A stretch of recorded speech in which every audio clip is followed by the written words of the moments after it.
Good evening, all of you. It is wonderful to again be with you. Uh, for today's session, we have picked up a couple of very interesting topics. One is around, we actually received a lot of requests from many of you and many others who are not in this room today, relating to one of the most complex financial instrument accounting, which is around convertible instrument. And we've actually picked this up just to talk about some of the complexities, some of the challenges that people are going through, and what we see in industry right now. So that is one topic. And we will also have all the latest IFRS updates, from Archana. So which is something that everybody is going to be considering as you close your financials, and also upcoming changes that you must be aware of it. So I think we are going to talk about it today. We will hopefully have some time for Q&A towards the end, but like Nishal said, feel free to post your questions and we'll try our best to answer that in the time that we have. If for whatever reasons we are not able to pick up all the questions, then we'll be most happy to revert to you, post the session. So with that, I think I just want to start off with this whole discussions around convertible instrument. So we put compulsorily convertible preference shares. You must all be familiar with this name because this is a very, people who are in the startup, unicommerce or e-commerce industry must be very familiar instrument to them. But yeah, across the industry, we are seeing a lot of reference to this. What we are going to talk about during this session is about why is it so complex, right? Because it is actually complex, but why is it so complex? What are the features that cause us, to really look into it in detail? Why people get a little bit caught up with, complexity of how to classify it, how to account for it. But more than just that, it actually also has a significant business impact just because of the amounts involved in this case, right? So it could be a cap table, it could be your listing sort of timelines, etc. This has impact on many of those things. We will talk about what are the key concepts of accounting. It can have hundreds of variations, so you will not be able to discuss all the variations today. But some of the one which are most common ones in terms of why CCPS and the terms that are involved are complex and why it matters to us. So we will talk about that. We are going to take one or two examples just to illustrate the concepts that we're talking about, and some key considerations, right? I mean, which you should be watchful of as and when you are encountering or signing or raising any capital or funding through this instrument. So I think that is the whole concept that we want to go through in next 25 odd minutes, for CCPS. Now, typically, while I've used the term CCPS here because it's compulsorily convertible preference shares, there are many variations to this that might be applicable. As we all know, Ind AS is more substance over form. So sometimes we may not call something as a CCPS, but it may have the feature of a CCPS. There could be other instruments which are optionally convertible, which are not compulsorily convertible. We call it OCPS. So we will cover those concepts as well during the discussion. So I'm just broadly using the term CCPS accounting because that's a very prevalent sort of accounting terminologies that is typically used in the industry today. So the first thing is, what is this CCPS? What is the nature of instrument, and why is it so prevalent? Now, historically, if you see, typically people would have raised funding through pure equity, the share capital that we see. Sometimes people have used preference shares in the past. It has some color of preference shares, but it is slightly more complex than that. People would have used borrowing, which is typically your term lending, working capital lending, etc., and bonds, right? So people have used bonds. Now, as the complexity of funding increases, especially in the unicorns, startup, tech companies, etc., there are new forms of capital that are available from different sources.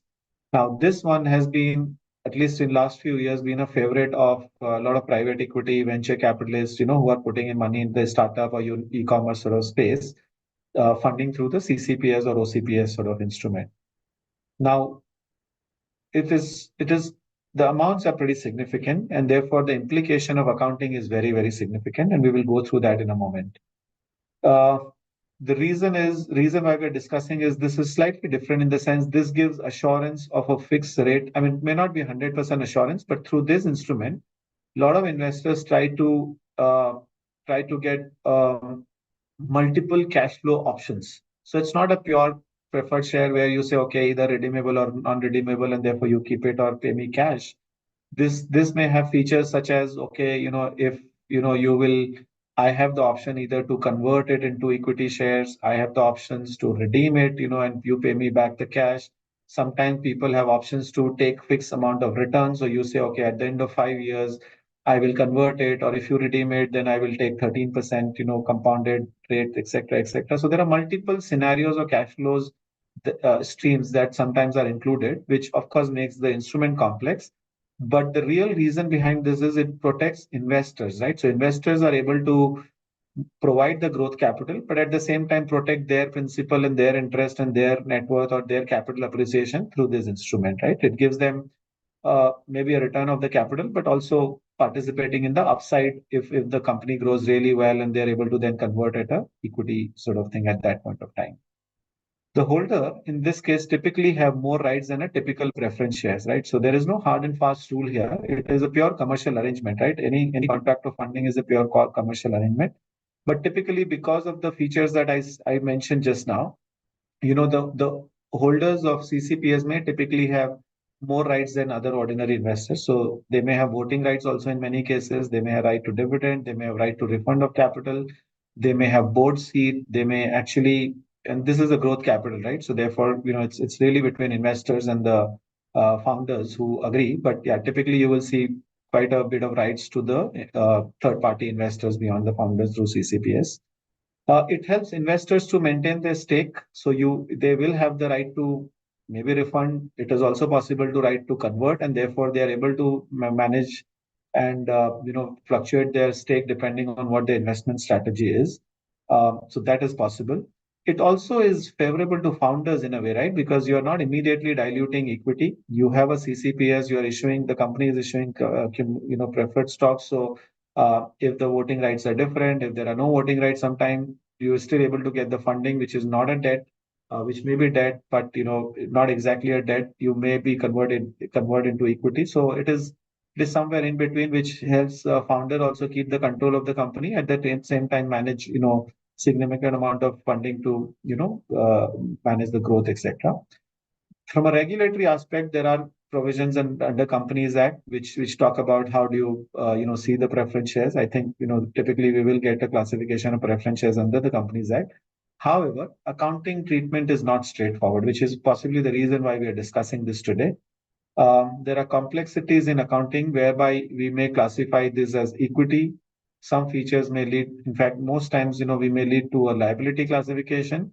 And many times there is a concept called compound financial instrument. So, it may result into a both equity and a liability classification, which will require us to notionally split this instrument into two, account for liability as a liability and account for equity as a equity. So that really is the whole complexity of this instrument. Now, before I move, just to make it practical, I just want to just lay out what could be the typical nature of contract, right? A CCPS contract, how does it look like? So, just so that we are more practical here. So, think about a company B, which is issuing 1,000 options or convertible preference shares on December. Some of the key terms, right? They may actually talk about a conversion options which may say, and these are just illustrative, right? You could have a variety of different sort of numbers here or context here. It may say that this instrument will be compulsorily convertible into 10 equity shares each. Uh, it may it may convert either at any point of time in within 10, 20 years. It could be 5 years, 10 years, whatever, from the date of issuance, right? That's a typical conversion feature. You may be able to see a variation to this, which makes it optionally conversion feature, which means sometime either the issuer or the holder at different points of time may have the right. So, for example, it may say that for the first 5 years, the holder has the right to convert any point of time. At some stage, it may say between 5 to 8 years, the issuer has the right to convert. If it asks the holder to convert, they may convert, or sometimes they may just have a mutual right to convert into shares, right? So therefore that is optionality is there, that becomes optionally convertible, not a mandatory convertible thing. Second clause which you typically see is there may be a dividend right attached to the CCPS, typically very lower amount of dividend right, because they have effectively in the nature of equity, they have a lot of other rights. So dividend is not the predominant form of cash redemption here. But you will see a 0.01% dividend. Sometimes these are cumulative, sometimes these are not cumulative. They may be discretionary or non-discretionary, right? So that is typically rights we see in the agreement. The third one and the fourth one are very, the ones that make it very complex. So anti-dilution, right? There are two kinds of anti-dilution. So for example, let's say the company has totally 5,000 shares and I've taken, or the company has, an investor has taken 1,000. So the investor must be assuming that I have 20% stake, but the stake may change, right? If the company does split of shares, if the company does bonus issue, if the company does rights issue. So that is one form. There is sometime anti-dilution protection to say, okay, if I split the stock into 1:2, your rights will also change from 1,000 to 2,000, right? That is just a protective, anti-dilution right? So that, you are able to maintain the similar amount of stake. However, there could be some other consideration during anti-dilution, which again becomes very complex. For example, in one of the clauses, somebody may say that if I've issued, let's say, 10,000 CCPS in this example at 10 rupees each, but if in future the value of the company comes down, and my share price comes down to, let's say, 8 rupee, the contract may say that my number of shares will be that the number of shares that I convert into may not be 10 but maybe 15, just to protect the value that I invested in, right? So that also is in a form, you can call it a down protection. Typically, it's called a down protection sort of clause, and that could also be more protecting the dilution and things like that. Those clauses require careful analysis. There could be contingent settlement provisions, right, in this contract. For example, it may say that, and these are basically various variety of exit options or variety of cash flow redemption options, right? So how do you get your money back, right? So it may say, at the end of 3 year, I will convert these CCPs into equity if there is IPO. If there is no IPO, then I may ask for a refund at 13% interest rate. So these are provision number of different cash flow streams that you may call upon happening of some event. It could be a growth, it could be profitability, it could be IPO, it could be change in control, it could be many other things. But um, settleable in different forms, maybe conversion, maybe redemption, maybe extension, depending on happening of something which is future dependent on uncertain at today's time. So just so that you understand why I put this slide is just to say that it's not a pure redeemable, not redeemable sort of structure. It is not a pure equity. It may have, like any other funding instrument, variety of clauses. And why it is prevalent, like I just mentioned, it is popular with investors. It protects them. It is also important for founder because in a way they get the money that they want and they also are able to hold the investor. Getting good branded investor is important for them. So but it is complex, right? Because just imagine now accounting for this, it could be really, really complex, right? So moving on to the next slide, I think why again, what are the accounting and reporting complexity? Now we just saw the example of what it means, right? The complexity of accounting is caused by or reporting is caused because this has multiple clauses that requires careful analysis. Now, at this beginning, you've seen so many clauses, right? Dividend clause, exit clause, IPO clause, settlement clause, conversion clause, who has the options, is the dividend discretionary or mandatory, is it at fair value, is it not at fair value? All of this require analysis to figure out what should be the accounting. Now, whether it is, equity, whether it is liability or whether it is a compound financial instrument. Just so that you know the implication of it is equity, if it is equity, it actually is never change, right? You recognize this at the beginning and therefore it just remains like that. Any changes, any charges, any discussions around that for future will actually go to equity. It doesn't hit your profit and loss account. If the instrument is classified as a liability, of course, it has its own consequences on balance sheet.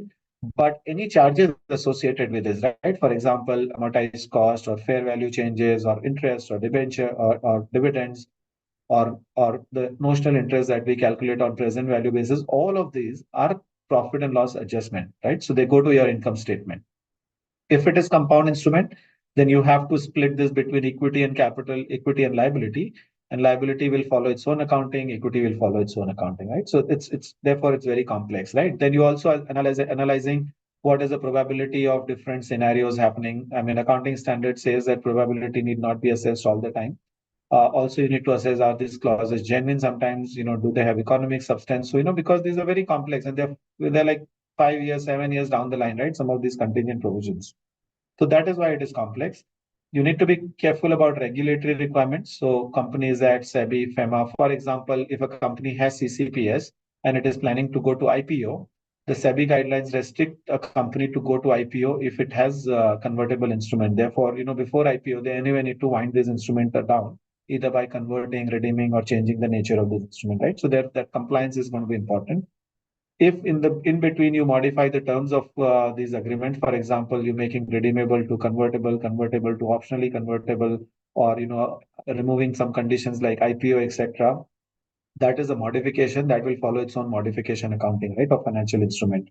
So it may change the color from an equity to liability, or a liability to equity, or a liability to compound. Again, the whole prospective accounting kicks in.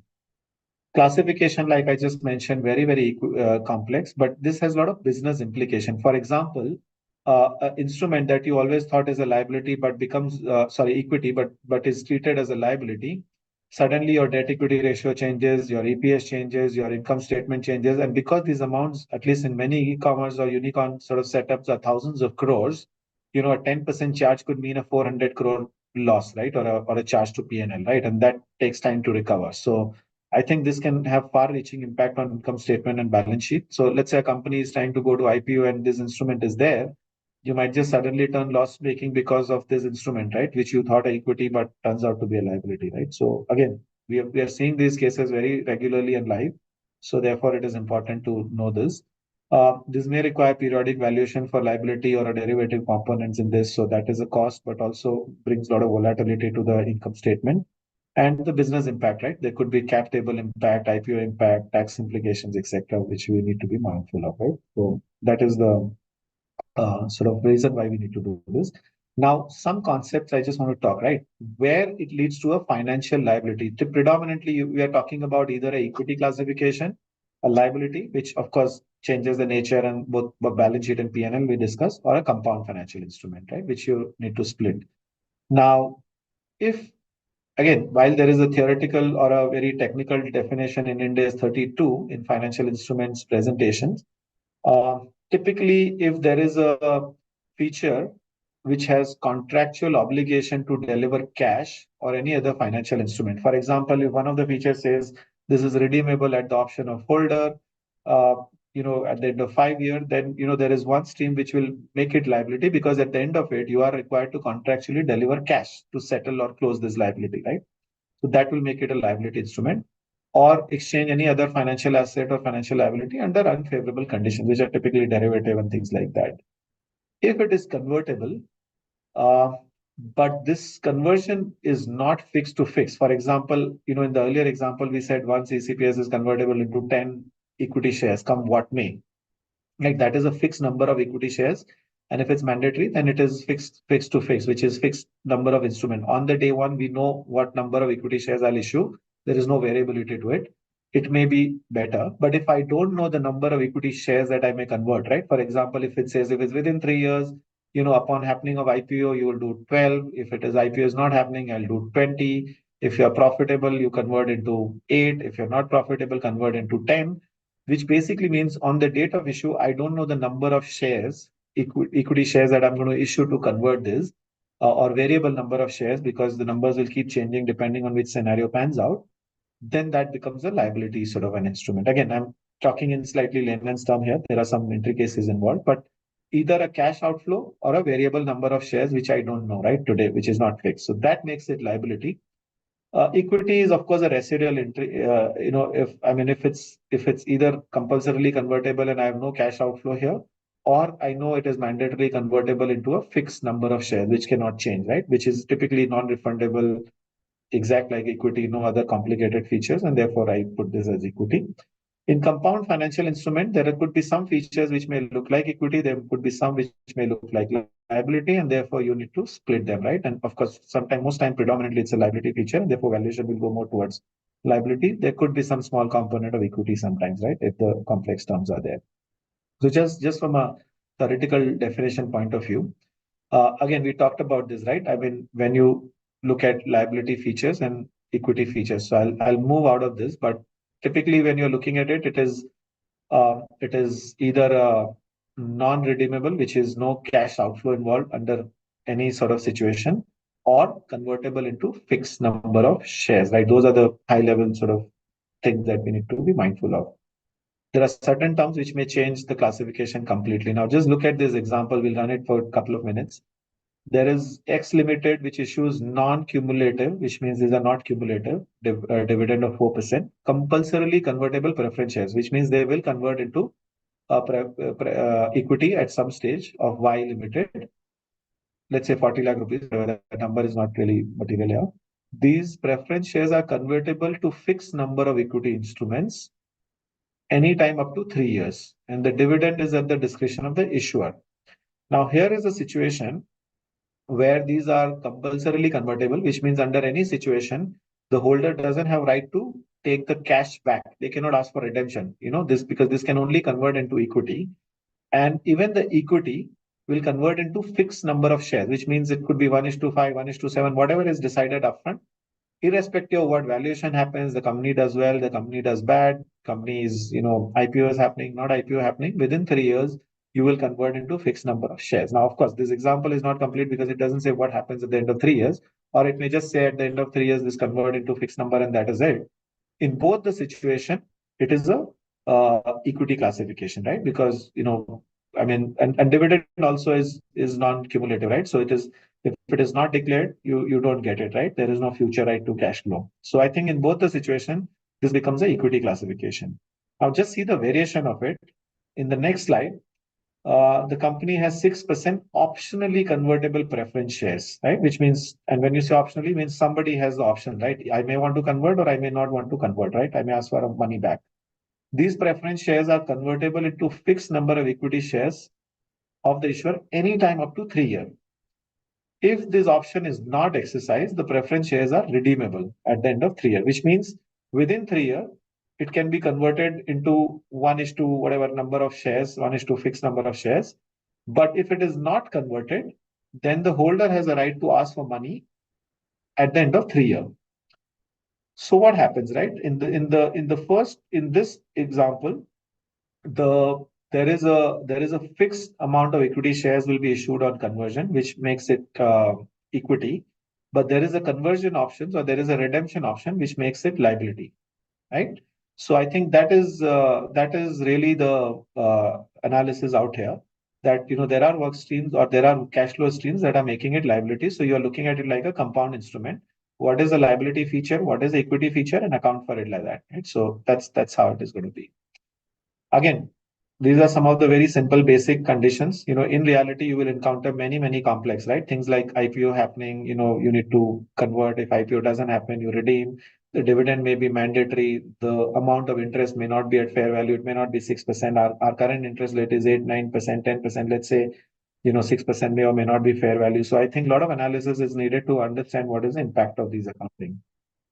If we just move forward, I think some clauses which makes it equity as a reminder to you. So if there are dividend which are cumulative, if the company has the option to say, if I declare a dividend, you get it. If I don't declare a dividend, you don't get it. That means there is no mandatory cash flow. Company is able to control, right? They have the right to not pay cash, because if I don't declare, that is in my control. I may not pay, right? In which case there is a likelihood of equity classification. If the dividend is mandatory, which means irrespective of whether you issue dividend, or not, irrespective of whether you make profit or not, you have to declare some money, to the CCPS holders.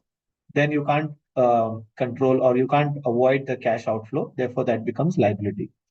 Contingent settlement features. So if the exit clauses provide any sort of redemption feature, then again you will have accounting for that. So conversion feature or settlement feature upon happening of IPO, redemption feature. Can you perpetually defer the redemption, or you can't defer it? So if at all any point of time you have the obligation to pay cash, this becomes liability. If it is perpetual, you don't have to pay cash. It is going to remain. This becomes a equity classification. Anti-dilution, like I said, if it is purely to protect your cash capital structure, for example, conversion because of stock split, bonus, amalgamation, merger, some tax capital structuring is happening, then it is equity because those are protective sort of right.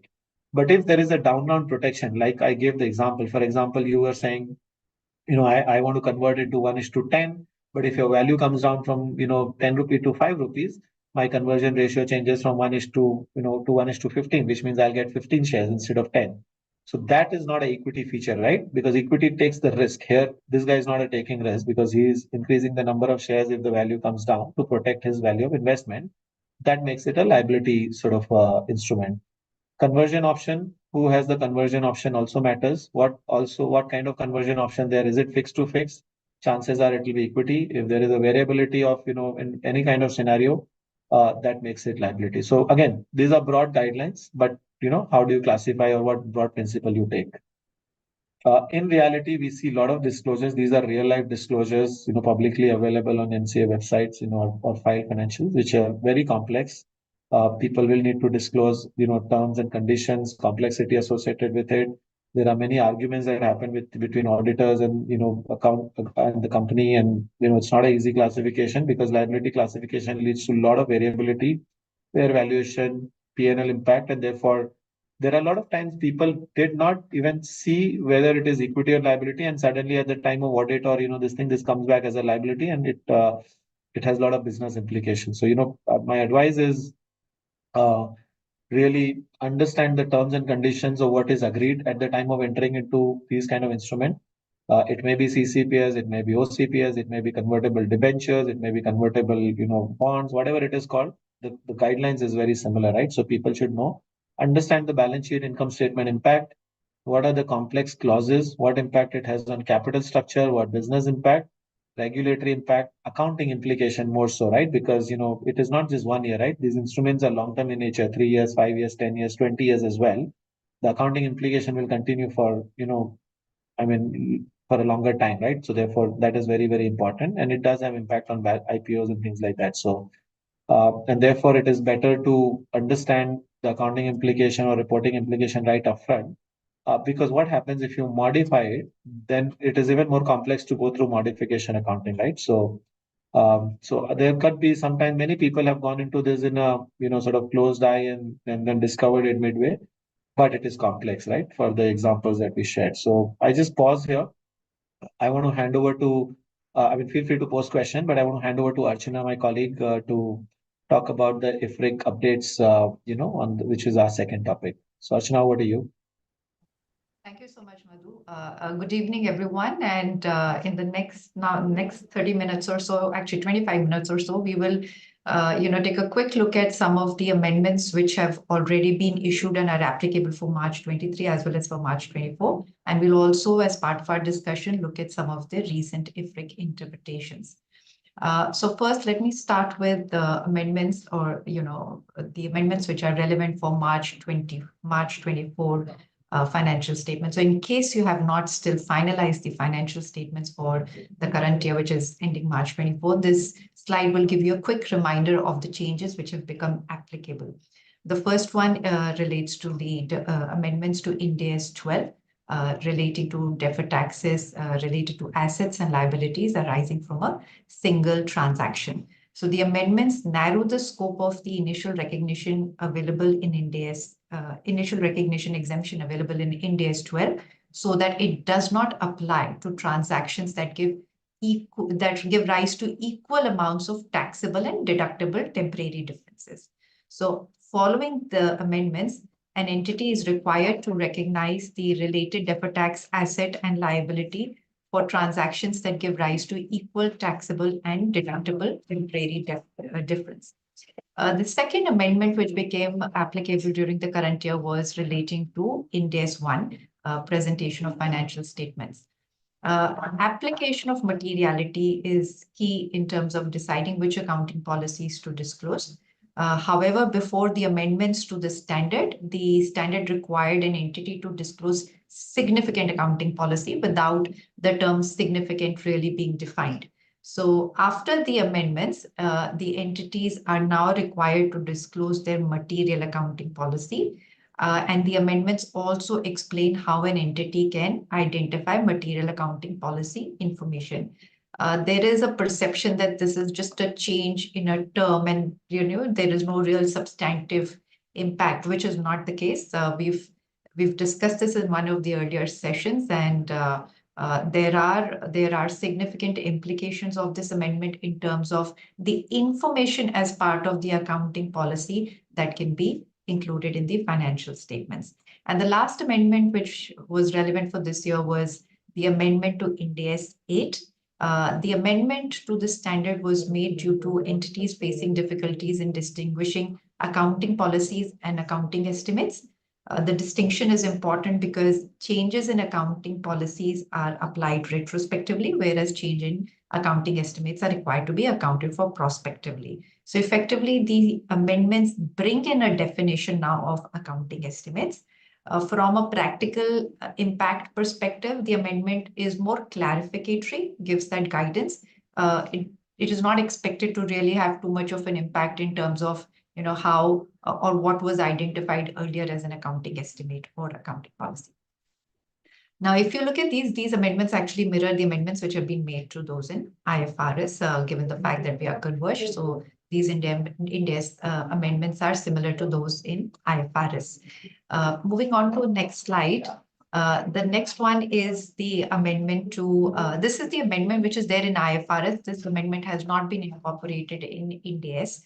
This relates to the Pillar 2 model rules. So in response to the Pillar 2 model rules, the IASB has amended IAS 12, and the amendments introduce a temporary exception from accounting for and disclosing information about deferred taxes arising from the implementation of these rules.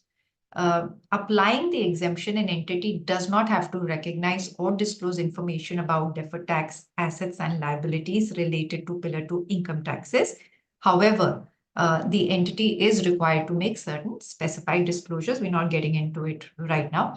Similar amendment has also been introduced for IFRS for SMEs. Now, India has not introduced corresponding amendments to Ind AS 12.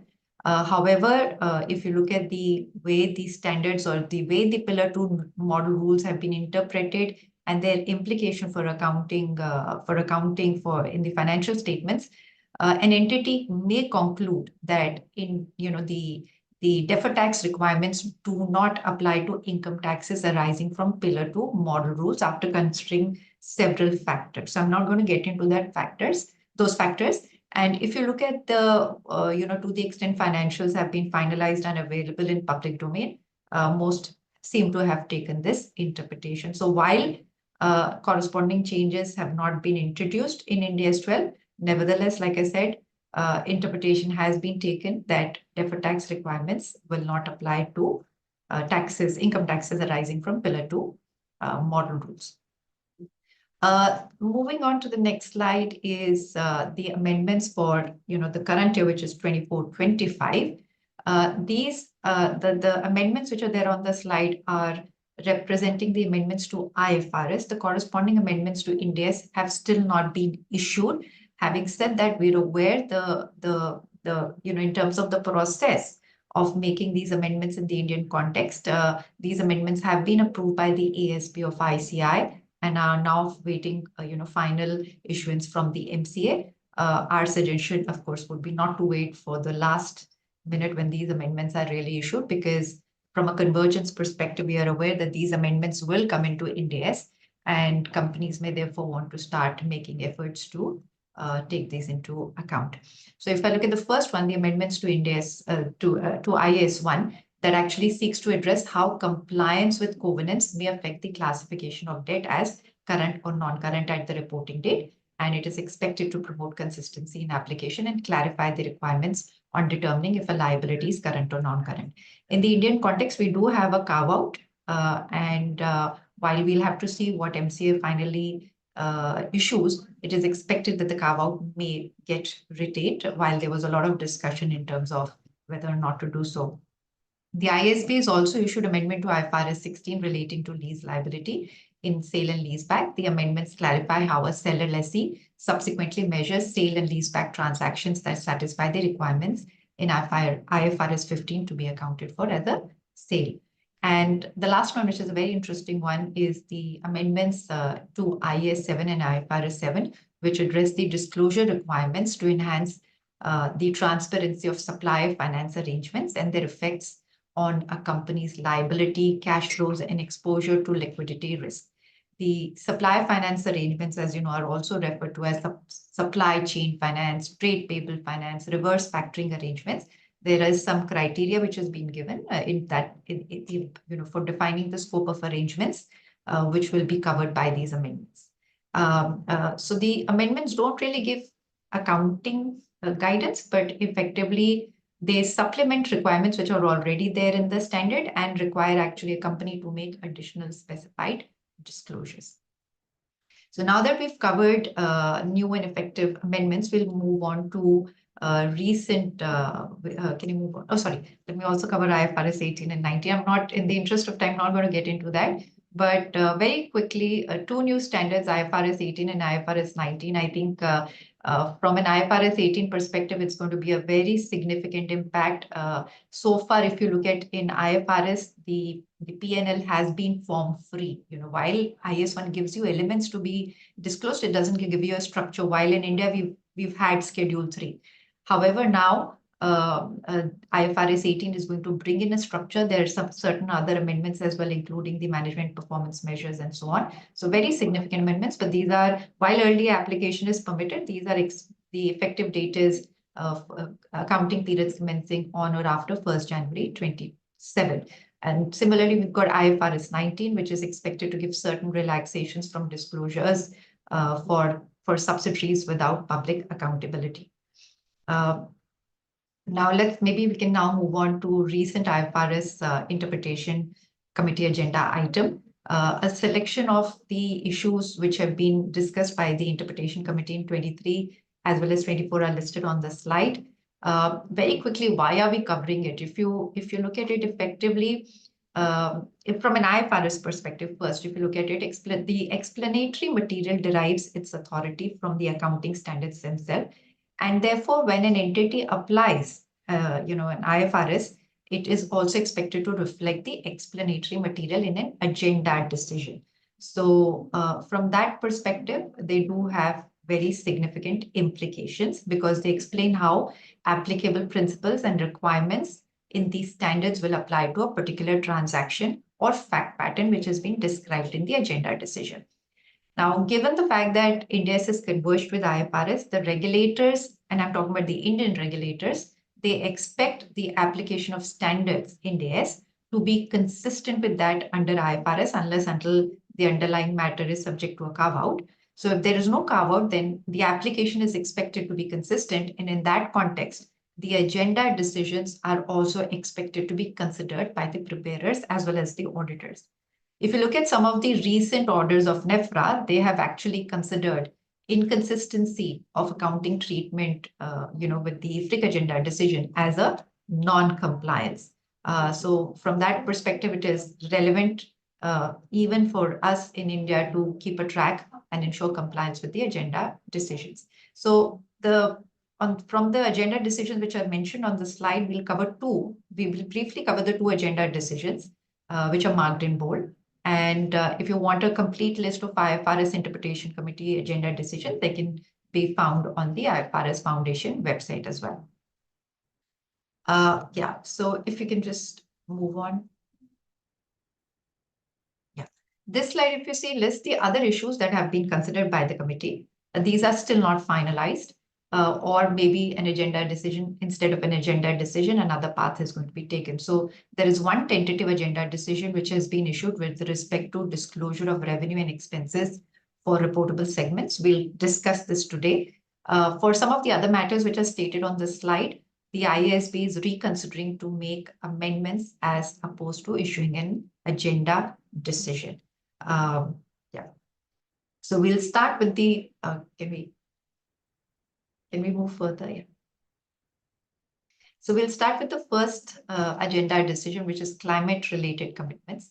As many governments as well as entities, not just in India, but across the world, are setting their net zero targets climate-related commitments have become a focus for many stakeholders. Questions are being asked about how they impact financial reporting, specifically if and when they result in the recognition of a liability. The committee's agenda decision will provide a helpful explanation of how to apply the existing requirements in IAS 37 to climate-related commitments, including how to determine if an entity's public statement has created a constructive obligation. And if there is a constructive obligation, then whether or not, how to measure the liability or when to measure the liability. So conceptually, the assessment has two parts. The first part of the test is to see whether the company statement has created a constructive obligation. If you look at the standard, it is explicit that a company can create an obligation through, for example, by just stating that it will accept certain responsibilities. Having said that, not every public statement creates this kind of an obligation. So management will need to consider whether its public statement is sufficiently specific to create a valid expectation that the company will fulfill its commitment. If that is not the case, then the company will not recognize a provision. This will be a matter of judgment. If and only if there is a constructive obligation, then the company moves on to the second part of the test. So the second part of the test is whether the company recognizes a provision for its constructive obligation. Provision will be required only if the obligation meets the recognition criteria. So we'll quickly just see this in the next slide through the fact pattern which was submitted to the committee.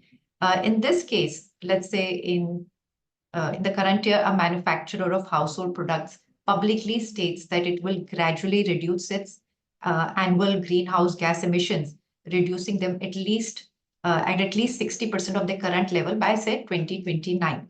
And it also mentions that it will offset its remaining annual emissions in 2029 and in subsequent years by buying carbon credits and retiring them from carbon market.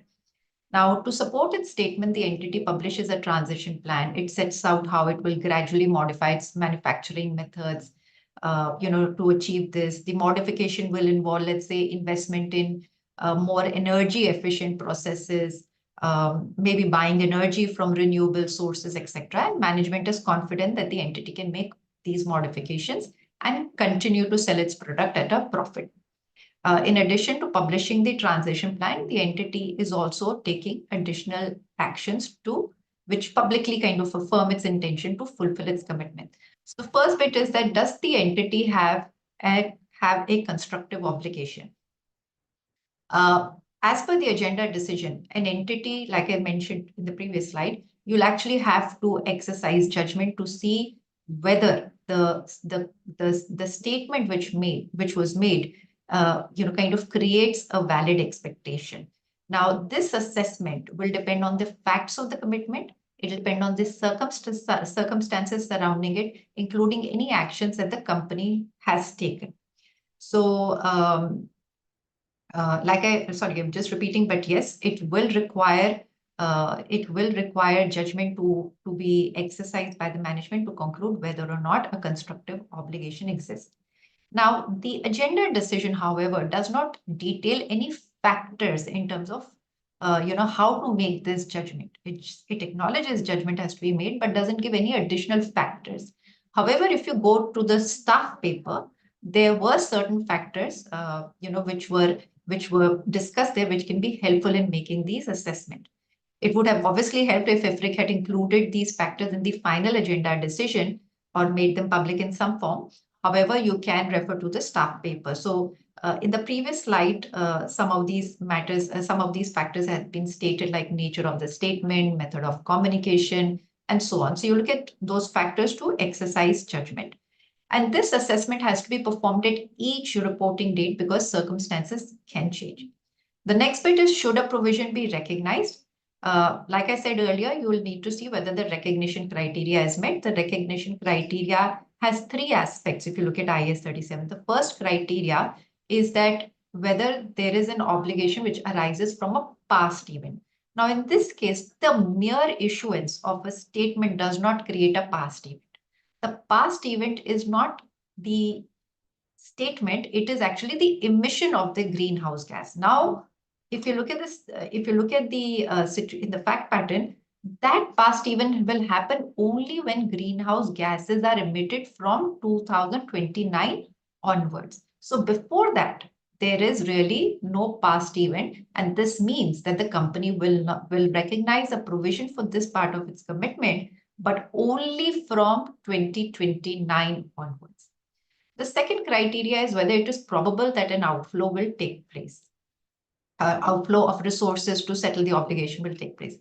The only point I want to mention here, which is very interesting in the agenda decision, it recognizes that a key consideration is that investing in new energy efficient asset is not a net outflow. So let's say the company will incur certain expenditure to modify its manufacturing methods, maybe to buy maybe new PP, etc. But then it will be able to use these resources to manufacture products which it can sell. So at a net level, it is not expected to result in a outflow. And therefore, even though company may plan to invest in new assets to reduce emissions, it is not expected to result in a provision.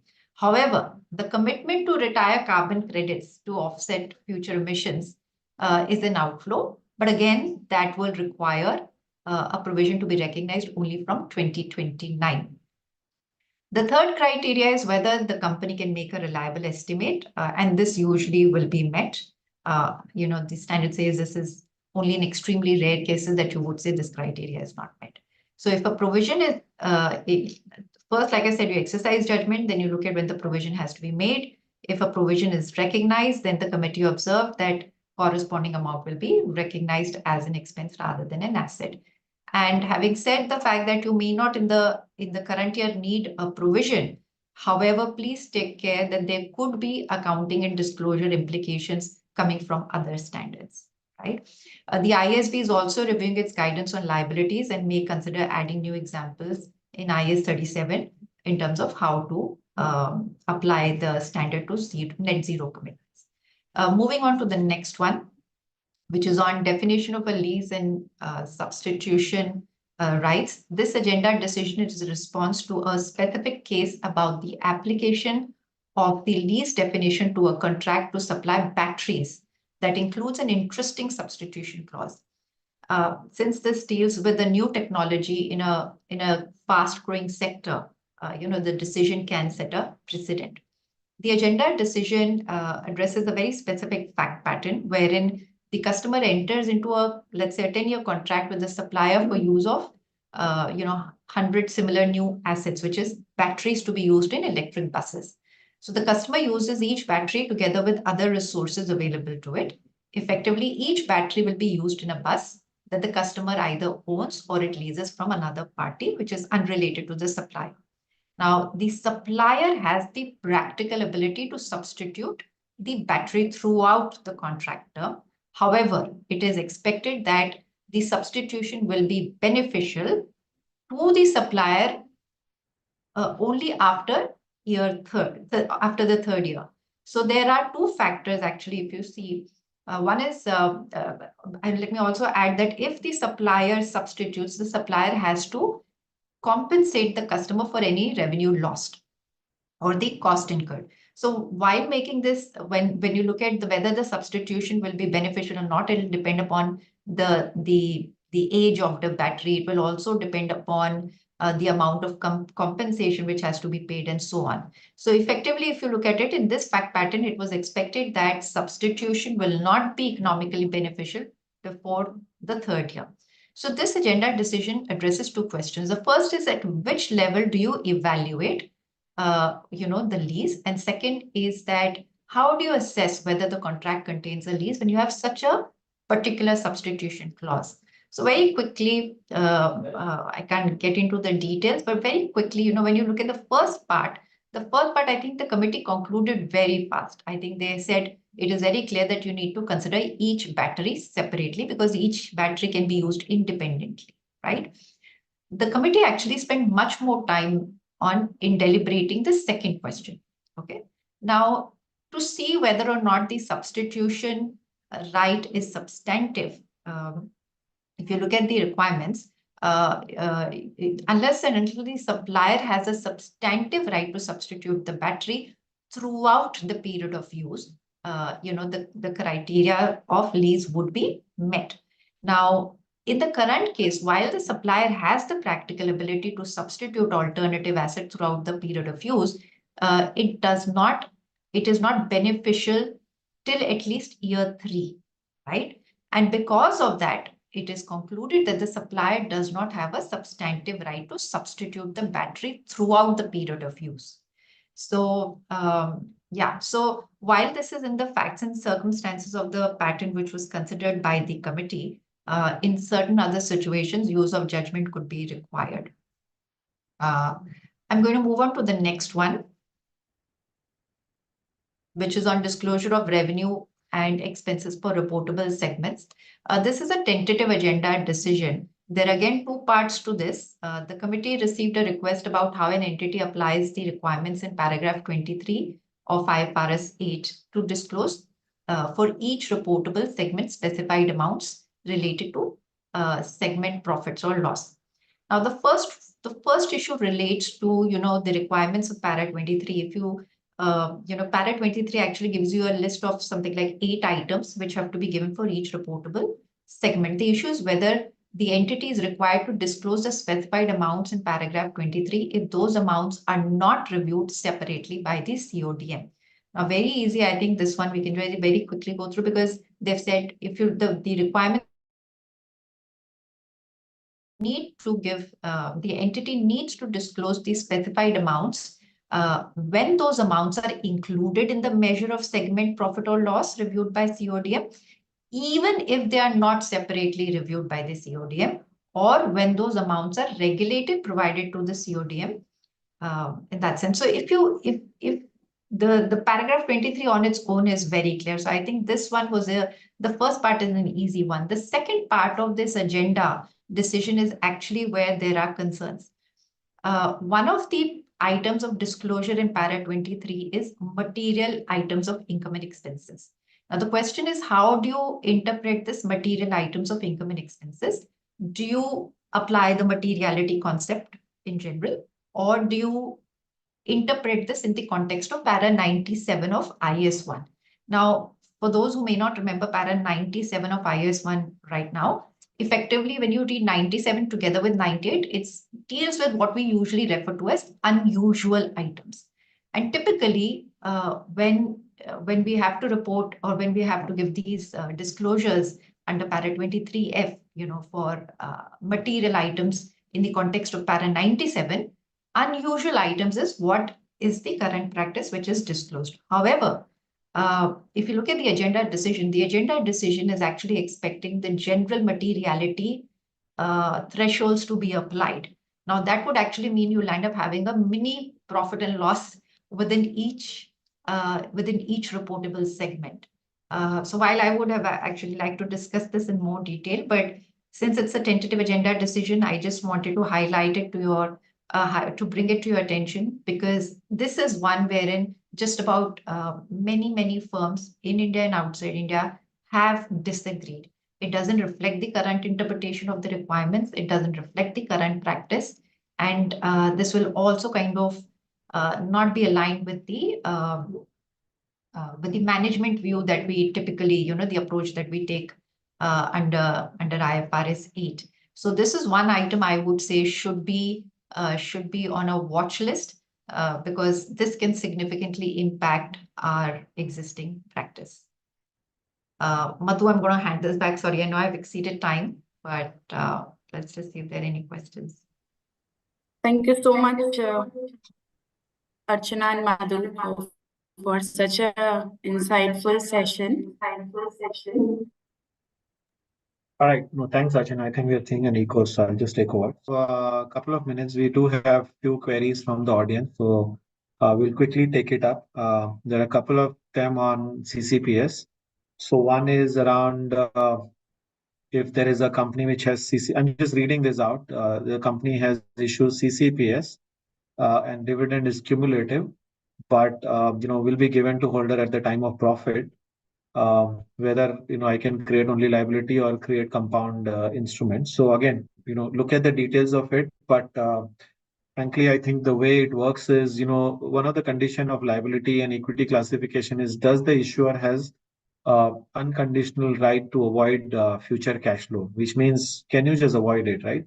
Typically, in a cumulative preference shares or cumulative dividend situation, you cannot avoid it. This is also conditional if you have profit.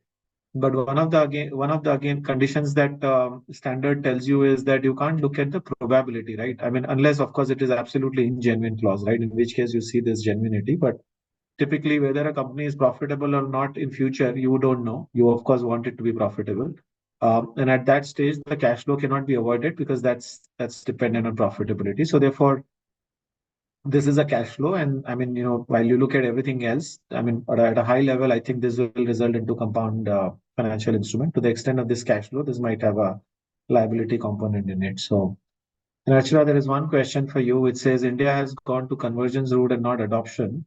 NFRA expectation to meet the IFRIC agenda decision, is it not inconsistent? So, any views on that? It's not really inconsistent because, see, adoption, it's the IFRIC agenda decision is not bringing in a new requirement. It is only explaining how the standard has to be applied. So if through the adoption, through the convergence route, if we have accepted that principle of IFRS, then its application can't be really different. So IFRIC is not bringing in, to reiterate, it is not bringing in a new accounting treatment. It's only an interpretation of the existing one. So there's no inconsistency.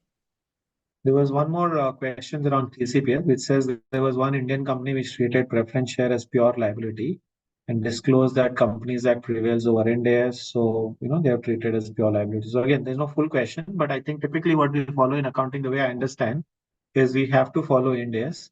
And there are numerous examples that says, which may be more from a Companies Act perspective, and you look at your different provision, but for accounting purposes, you follow Ind AS 32 or Ind AS 109 to do the accounting for financial instruments, including CCPS. So that's the general practice. I think it is well set now. And Companies Act, we haven't found it very inconsistent. I mean, of course, there is a equity and preference share classification, but for accounting, we go by. I think somewhere it says also that you need to follow Ind AS for all accounting purposes. So while there could be some classification between Companies Act, and there are certain circumstances we find a lot of differences between Companies Act and Ind AS. For example, a control definition or voting rights and things like that.